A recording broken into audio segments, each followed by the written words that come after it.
Hi, I'm Liv, and welcome back to the Book Nook. So this is my November wrap-up. As you can see, oh, it's not even the right hand, is it? Over there, over here. And the eagle-eyed among you may notice that this here is not an O. I ran out of O's, so it's a Q. But it's fine. I've not read much since my last I did a non-fiction November midway through the month wrap-up and TBR, which I will link down below so you can see what I'd read up until that point. And then I haven't been reading as much because things have just been so mad at work. So this is just what I've read since that last video of those books. First off, I should say I have given up on This Is London by Ben Judah, to the point where I can't even be bothered to pick it up just to show you. I just found it far too problematic, and yeah, it may get better, but there are better books I could be spending my time on, so I've given up on that one. I haven't given up on The Mother of All Questions, Rebecca Solnit's book on further feminisms. What? I haven't given up on it, it's just every time I've gone to it, I've been far too tired and do not have the mental acuity that I believe is required to fully engage with that book. So I've just put that on the back burner now, and we'll try and read that by the end of the year. In my last video, I was just about to start reading Simon Amstell's Help. Oh, I've got to do the other hand now. Oh, I'm confusing myself by moving things around, aren't I? I don't know. So Simon Amstell's Help. It's a weird one. Yeah. It's also making a weird noise. Pardon you? It's a book, I think I mentioned in my last video that it's sort of compiled from his previous stand-up shows. And I was sort of pleasantly surprised to start with that it was more of a look at sort of mental health and coming to terms with sexuality when you're in the public eye. To start with, sort of the first half of the book I was sort of pleasantly surprised, but then it just kind of got a bit meh.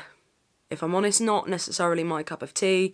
It just seemed a little bit all over the place, a little bit scatty, and more scattergun than scatty. Scatty I can deal with, but it just seemed to not quite know. Yeah, so not quite one for me.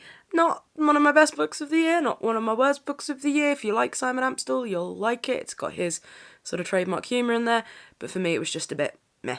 Then the next book that I read was one that took me a bit longer to read, considering what it is, and that is Karl Ove Knausgaard's Autumn. So I say considering what it is because it is a book of very short essays. It's a book ostensibly written for his yet-to-be-born daughter, and it's his sort of musings on life. And it took me a while because you do get lost in his language, and I was just reading sort of a couple before bed, so it's not one you can sort of sit with and read the whole thing and gobble it up, I don't think, because each one is so condensed and minute that you just have to kind of take it piece by piece. Now, okay, Knausgaard. My main sort of problem with Knausgaard, in as much as you can call it a problem, okay, I'm going to read what I put as my kind of initial just finished it mini review on Goodreads, because I think that sort of sums up my problems with him. My main problem with Knausgaard: I don't want to love the style of a white middle-class dude who seems to assume a position of universality, but I bloody do. And two, as if any female writer would be allowed, in inverted commas, to write 5 hyper-detailed books about her life and then declare herself done with writing, and then write another 4 books of mini-essays without being called self-indulgent or selfish or endlessly criticised. So that is the sort of problem I have with Knausgaard, is that I do like his writing, I do like his style. When I'm reading it, you get sort of drawn into it, and he does have a beautiful way with language, but it is just very frustrating because, yeah, he wrote 5 books about his life in hyper detail called Mein Kampf, and then he assumes this position of kind of every man when he's not, because he's a white middle class dude. And yeah, any female equivalents that could do that without getting endlessly criticised? So yeah, Karl Ove Knausgaard's Autumn. It is a beautiful collection of essays. Some of them are faintly ridiculous, as I think you would come to expect from Knausgaard, but some are absolutely beautiful. I've put sort of little post-its in some that I found particularly sort of moving or resonant in some kind of way. His essay Earth, his one on pain, I thought was really quite painful in a weird way, but beautiful as well. Sorry, the book is squeaky. His little essay on daguerreotype and sort of photography and early photography and the humans captured in that I found really fascinating. I really enjoyed that one. But then you have got, you know, little really stupid ones about like plastic bags. So I say stupid ones, you know, there's just the conceit of some of them is a bit, okay, you didn't have much on that day, did you, Carl? So yeah, I will be reading Winter, and I will be getting around to it. I might read that one alongside Ali Smith's Winter and have a winter-themed Winter, but I haven't decided. It might be a bit too much Nausgard in one go. Then I decided that the time was right for me to read Hillary Rodham Clinton's What Happened. Just a note again, I don't know whether I said it in the video where I hauled this or talked about this being on my TBR. The cover, what was that all about? Why the UK publishers decided to go with a different cover to the US edition, I do not know. So, yeah, just a note on the cover. So this is Hillary Clinton's memoir of the most recent US presidential race, which, I don't know whether you've missed it, but she lost. And it is a really interesting book. I'd say the really fascinating bits of this book are the sections on the detail of a presidential race, of the campaign, and how, you know, it lasts for like 2 years, and her decision as to whether or not she was going to run in the first place, and then the primaries against Bernie, and then the whole main campaign against Trump, and sort of all of those details into what it takes to make a presidential campaign. I mean, it's faintly ridiculous. It's so huge, and the amount of resources that it takes to run a campaign, but it was absolutely fascinating to sort of read more about, you know, what goes on. And plus, when I was reading those bits, it reminded me of The West Wing, which is never a bad thing. It's always difficult with this kind of book because you don't really know how honest she's being. She's at pains in there to say that she's being honest, but you always kind of think, is it a case of the lady doth protest too much kind of thing? You know, constantly pointing out, you know. But then at the same time, she is quite candid about the fact that she is in a lose-lose position. You know, her and Bill Clinton have lived their life in the public eye for so long, and so much of their life is of public record and is lived in this sphere, that actually then when they do close off certain bits, and, you know, she mentions that she's often accused of being quite guarded and secretive, but actually, if you look at it, all of her life has been dedicated to public service, and all of what she's done in that sphere is on record.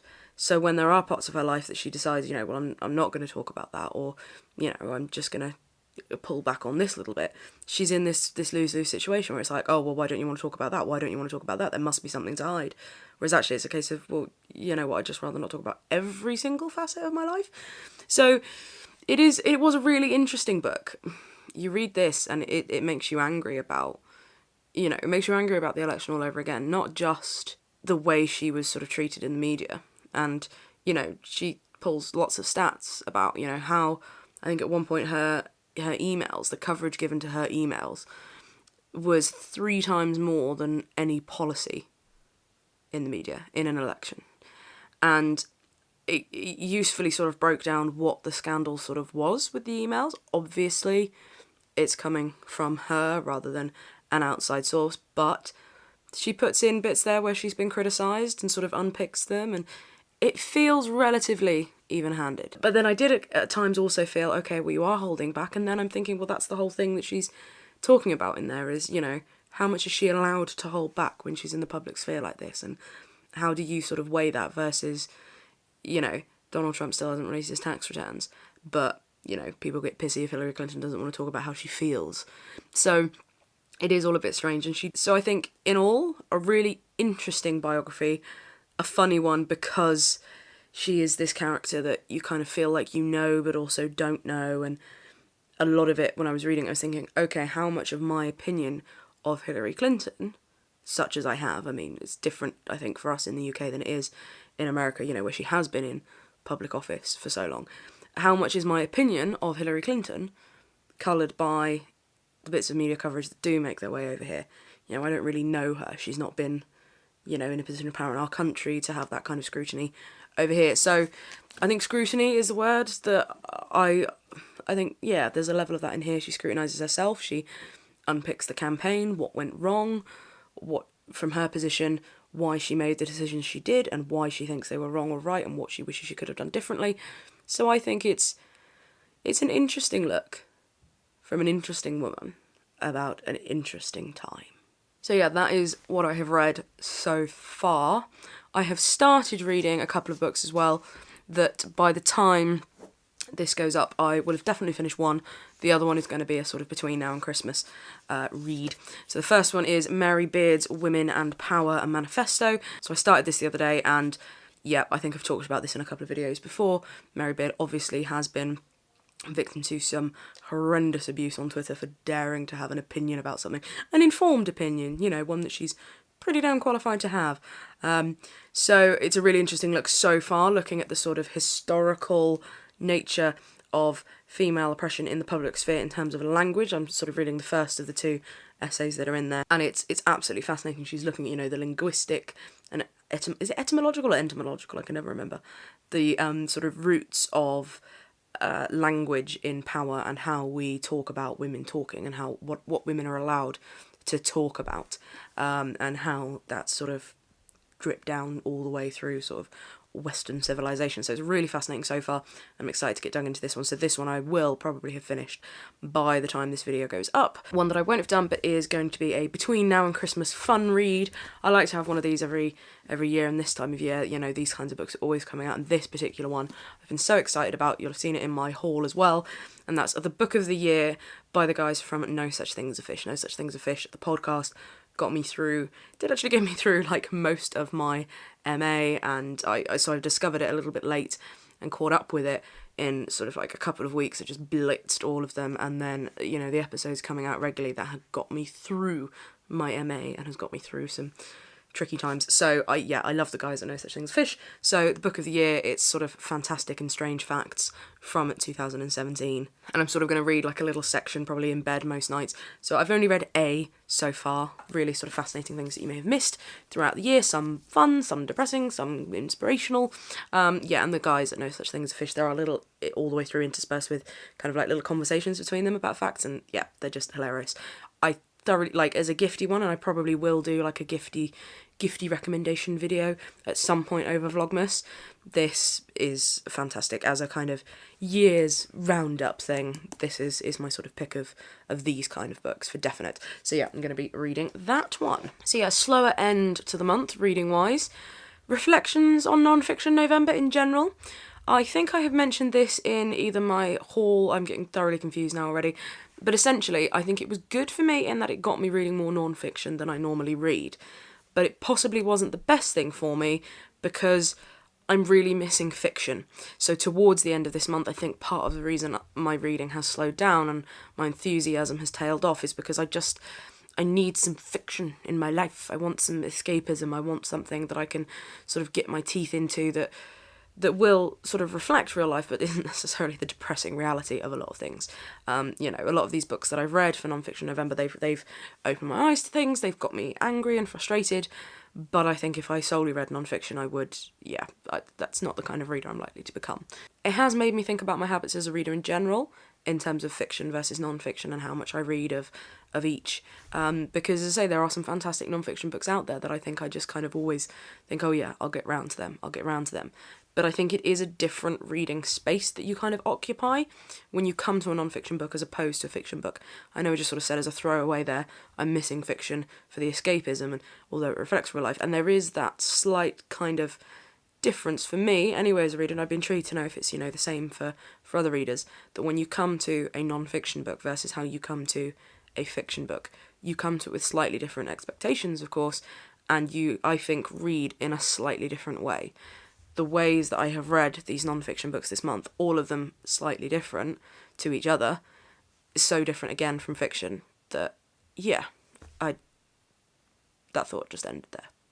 How did non-fiction November go for you? You at the back. How did it go? Did you do non-fiction November? Are you thinking of doing it some other time? Did you give yourself a TBR or did you just wing it? If you gave yourself a TBR, did you stick to that, or did you end up winging it anyway? Was it a prescriptive TBR or was it a suggestive TBR? Have a little chat with me about how your non-fiction November went. Yeah. So, as this is one of my pre-recorded videos for Vlogmas, I will see you in the next what's happening? So, have a little chat with me in the comments down below, and I will see you in the next video, which will be a Vlogmas thing. Bye!